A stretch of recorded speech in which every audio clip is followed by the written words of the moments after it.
देत राहतील. आणि सुरुवातीला जेव्हा आपण झाड लावतोय तेव्हा त्याची क्षमता जास्त नसते, पाणी ओढून घेण्याची म्हणा किंवा पाण्यामार्फत जी खतं ओढून घेण्याची क्षमता जी आहे ती त्याची कमीच राहते.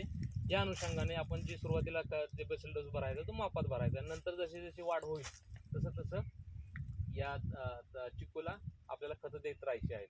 तर आता पहिल्यांदा लागण झाल्यानंतर काय करायचं, एक आधारासाठी सुरुवातीला काठी सोबत बांबूची असते. जर नर्सरीमधून आणताना जर बांबूची काठी असेल तर तीच लावली तरी चालेल त्याचसोबत, किंवा नसेल तर एखादा आधारासाठी आपल्या जी काय दुसरी जी आपल्या स्थानिक जागी जे उपलब्ध असेल, मग बांबूची असेल तर बांबूची, किंवा सुबाबळीची असेल तर सुबाबळीची, किंवा दुसऱ्या कुठल्याही झाडाची असेल तरी ती काठी सोबत त्यासोबत लावा. कारण सुरुवातीला कसं आहे, झाडं ग्राफ्टिंग केलेली असतात झाडं, त्याच्यामुळे जास्त वारा जेव्हा आपल्या मेमध्ये, जूनमध्ये, जुलैमध्ये जेव्हा चालतो त्यावेळेस तुटण्याचं प्रमाण हे कमी होऊन जाणार आहे. हे खूप हार्डी पीक आहे. ज्या बाकीच्या गोष्टी आपण आता तुम्ही बरेचसे आंबा शेतकरी आहेत, ज्या गोष्टी आपण आंब्यामध्ये करत आहोत त्या सगळ्या गोष्टी तुम्ही चिक्कूमध्ये केल्या तरी चालतील. असं काय अडचण नाही की बाबा ही गोष्ट आंब्यामध्ये करतोय मी, ही गोष्ट चिक्कूमध्ये केली तर चालेल का, असं जर प्रश्न डोक्यामध्ये येत असेल तर तसं काय घाबरायची गरज नाहीये. आंब्यासाठी आपण जे काय करतोय ते सगळं काय आपण ह्याच्यामध्ये करणार आहोत. सुरुवातीला काय करायचं ह्याच्यामध्ये की आच्छादनावरती भर द्या. जे काय अवेलेबल असेल आपल्या स्थानिक लेवलवरती, जे काय अवेलेबल असेल, ऊसाची पाचट असेल किंवा एखाद्या गव्हाचा काढ असेल किंवा दुसऱ्या कुठल्या तुमचे जी सोयाबीनचं आहे, जे तुमच्याकडे अवेलेबल आहे ते तुम्ही त्याने आच्छादन करून घ्या झाडांसाठी. आणि नंतर आता पाणी व्यवस्थापनासाठी कसं आहे, मोठं झाड आहे मग सांगितलं आहे, आंब्यापेक्षा याची रिक्वायरमेंट जास्त आहे. या फळपिकाची वाढ खूप स्लो आहे. पहिले जवळपास तुम्हाला 4 ते 5 वर्ष, कमी 4 ते 5 वर्ष या फळपिकाला तुम्हाला म्हणजे फुलं लागतील, पण अशी म्हणजे एवढी प्रॉपर सेटिंग होणार नाही, किंवा तेवढी अशी जी आपल्याला कमर्शियल लेवलवरती हार्वेस्टिंग जे आपण म्हणतो ना की बाबा मी याची फळं तोडून बाजारात घेऊन जाईल, त्या लेवलवरती आपल्याला काय फळं भेटणार नाही. कारण स्लो ग्रोईंग हे खूप हळू वाढणारं फळपीक आहे. त्याच्यामुळे कमीत कमी जो आपल्याला कमर्शियल लेवलवरती जाण्यासाठी ह्या फळपिकाला 5 वर्ष लागणार आहेत. दुसरं महत्त्वाचं म्हणजे पाण्याचं नियोजन. आता ह्याच्यामध्ये जसं सांगितलं की पाणी जास्त लागतं, त्यामुळे पहिल्या वर्षी आपण एका लॅटरलवरती चालवलं चालेल, पण दुसऱ्या वर्षापासून याच्यामध्ये 2 लॅटरल टाकणं गरजेचं आहे. कारण आपण जेवढं जास्त पाणी देऊ तेवढ्या चांगल्या पद्धतीने या फळपिकाची वाढ होणार आहे.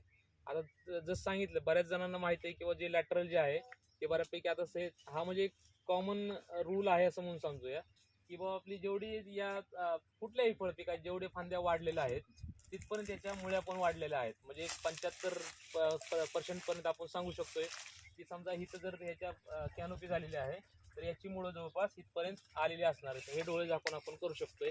तिथे जवळपास आपल्याला जे काय म्हणतात त्याला, जे आपल्या लॅटरल आहेत त्या पोहोचवायच्या. आता मगाशी काकांनी एक ते ड्रिप त्या ह्याच्यापर्यंत सरकावली, कशापर्यंत, आपल्या त्या खोडापर्यंत. हे आपल्या जुन्या डोक्यात आहे की बाबा बुडापाशी पाणी दिलं पाहिजे, हे लवकर निघणार नाही डोक्यातून. त्यामुळे ठीक आहे, अशा चुका घडू नयेत याची काळजी घेतली पाहिजे. आणि जेवढं बुडाला पाणी लागणार आहे तिथं मग स्टेम बरोबरच असेल किंवा आपलं स्टेम फुडकोच जी त्याला वाढण्याचं प्रमाण आहे ते तेवढंच वाढणार आहे. आता 2 लॅटरल ह्याच्यामध्ये पडल्या पाहिजेत जेणेकरून आपल्याला याची पाण्याची गरज ही योग्य पद्धतीने भागवली पाहिजे. ह्याच्यामध्ये जे फुलधारणा वगैरे होते ते पाऊस सुरू झाला बऱ्यापैकी तुम्हाला कधी जर बघितलं की नाही, चिक्कूमध्ये तुम्हाला थोड्या प्रमाणात फुलं दिसतीलच. पण जो मुख्य जो बहार आहे याचा तो जून, जुलै, ऑगस्ट या 3 महिन्यामध्ये याच्यामध्ये चांगल्या पद्धतीमध्ये फुलधारणा होते. आणि त्याची हार्वेस्टिंग जी आहे ती बऱ्यापैकी आपल्याला मार्च, एप्रिल आणि मे या 3 महिन्यांमध्ये तुम्हाला याच्यामध्ये बऱ्यापैकी फळधारणा किंवा हार्वेस्टिंगला आलेले आहेत असं समजू शकतो आपण.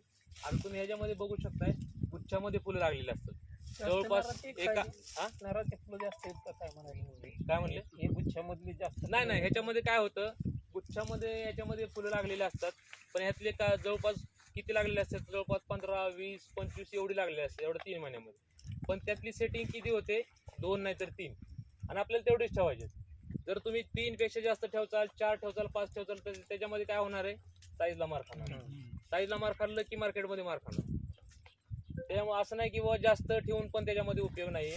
आणि तुम्ही किती प्रयत्न करा, ह्याच्यामध्ये कसं आहे, चिक्कूचा जर आपला मार्केट रेट जर बघितला तर 20 रुपये 30 रुपये किलो भेटणार आहे. त्याच्यामुळे जर आपण ह्याच्यामध्ये खर्च जर वाढवत गेलो, फवारण्या जर वाढवत गेलो तर आपल्याला तो मार्केटचा रेट जर बघितला तर आपल्याला ते परवडलं पण पाहिजे. त्यामुळे एका गुच्छामध्ये जर 2 फळं लागत असतील तर ती भरपूर झाली, 3 फळं जर लागत असतील तर ती भरपूर झाली नैसर्गिक. बाकी किती घडू दे, आता तुम्ही ह्याच्यापर्यंत बघू शकताय एक सेट झालंय फक्त, बाकी बाकी सगळे गळून सगळे गेले. ठीक आहे. तर बऱ्यापैकी 1 2 3 अशा पद्धतीत जर एका गुच्छामध्ये जरी तयार झाली तर ते आपल्यासाठी भरपूर आहेत. कारण ह्याच्यामध्ये जर बघितलं ना आपण तर रेनफीड पद्धत आणि इरिगेटेड पद्धतीमध्ये सांगतो मी बऱ्यापैकी. एका झाडामध्ये बरोबर 10 वर्षाचं झाड असेल, 12 वर्षाचं झाड असेल, तर त्याच्यामध्ये रेनफीड मध्ये जवळपास 400 ते 500 फळं लागतात एका झाडावरती. आणि तेच जर इरिगेटेड मध्ये असेल आपलं तर जवळपास 1000च्या आसपास एका झाडावरती फळं लागली जातात. आपलं 70 ग्रॅम जर पकडलं आपण, 60 ग्रॅम जर पकडलं तरी 500नच पण गणित चालू आहे. म्हणजे एका झाडावरती आपल्याला 30 किलो आरामात फळे हे लागू शकतात ह्याच्यामध्ये. आता ह्याच्यामध्ये काय आहे, किडींचं रोगांचं थोडंसं बोलतो. याच्यामध्ये बघा हे गुच्छ लागला की नाही, ह्याच्यामध्ये सगळे हे झालेलं आहे बघा, वाळून गेलेत आणि ह्याच्यामध्ये अशी जाळी तयार झाली आहे ना. तो लीफ वेबर ह्याच्यामध्ये एक तेवढीच कीड आहे. आणि दुसरं म्हणजे सीड बोरर. सीड बोरर म्हणजे कसं, आपण चिक्कू खाल्ल्यावर कधी कधी बघा त्या बी मध्ये असा भुगा तयार झालेला असतो है ना. ह्या दोन ह्याच्यामध्ये असतात. तर जेव्हा आपली समजा फुल आता जुलै ऑगस्ट मध्ये एखादी फवारणी आपली, जास्त नाही, एखादी दुसरी फवारणी आपली जी आपली प्रोपेक्सची असेल किंवा हमला ज्याच्यामध्ये सायपरमेथ्रिन आहे आणि हा क्लोरोपायरिफॉस आहे, हे जर आपण फवारणी घेतली एक किंवा 2 जुलै आणि ऑगस्ट या महिन्यामध्ये, तर आपल्याला त्या लीफ वेबर्ससाठी पण कंट्रोल करता येईल आणि सीड बोररसाठी पण त्याच्यामध्ये आपल्याला फायदेशीर ठरेल ती नक्की. दुसरा याच्यामध्ये रोगांचं बोलायचं झालं तर रोगांमध्ये काय जास्त काय ह्याच्यामध्ये अडचण नाही. कधी कधी तुम्हाला ह्याच्यामध्ये असे काळ्या कलरचे टिपके दिसतील, पण तेवढा काय तो त्रासदायक नाही, त्यामुळे काय अडचण नाही. जे आपण किडीसाठी आपण जेव्हा फवारणी घेत आहे त्याच्यामध्ये जर आपण एखादं फंजीसाईड, कॉम्पॅटेबल फंजीसाईड जसं कार्बेंडाझिम आहे, बाविस्टिन आहे, ते जर त्याच्यामध्ये मिक्स करून फवारणी घेतली तर आपल्याला कमी खर्चामध्ये दोन्हीवरती नियंत्रण आपण करू शकतोय. पण एखाद्यामध्ये जर गरज नसेल तर अनावश्यक खर्च टाळा ह्याच्यामधला. आता ह्याच्यामध्ये आपल्याला मार्च एप्रिल मध्ये जर आपल्याला फळ पिकं तोडायचे आहेत किंवा काढायचे आहेत, तर याच्यामध्ये चिक्कू जर आपण ओळखायचा कशी का हा पिकलाय बाबा, तर 2-3 गोष्टी आहेत त्याच्यामध्ये. तर चिक्कू मध्ये एक नाही,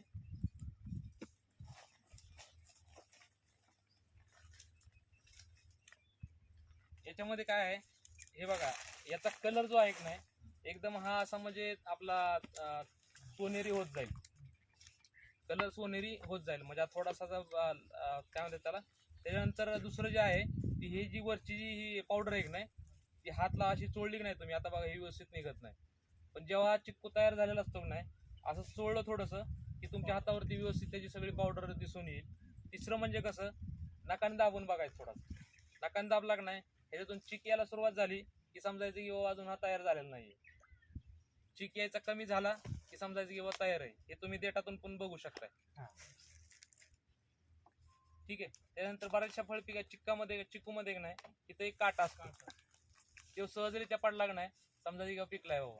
जर नाही पडला तर समजायचं अजून तयार नाही. पण हे ह्याच्यापेक्षा सगळ्यात जे आपला कधी कधी काय होतं नॅचरली हा लवकर पण पडून जातो. सगळ्यात महत्वाचा म्हणजे आपला जो हे आहे तो म्हणजे हा चिक जेव्हा एकदम कमी होऊन जातो तेव्हा समजून जायचं की ही फळपीक तयार झालं आहे. आणि आतमधला जो आपला जो आहे की नाही घर, तो बऱ्यापैकी एक असा तपकिरी कलरचा होत जातो. आता बघितलं कसला कलर आहे, हिरवट कलर आहे. तो हिरवट जो आहे बदलून तो तपकिरी कलर होत जातो. हार्वेस्टिंग आलं चिक होतं ते चिक बाहेर येतच नाही. कुठला हा हार्वेस्टिंग झाले की खूप कमी होऊन जातो. थोडासा येतो पण तो कमी होऊन जातो, खूप कमी होऊन जातो. ह्या काही गोष्टी आहेत चिक्कू बाबतीत. काय अडचण असेल, काही प्रश्न असतील तर विचारू शकता.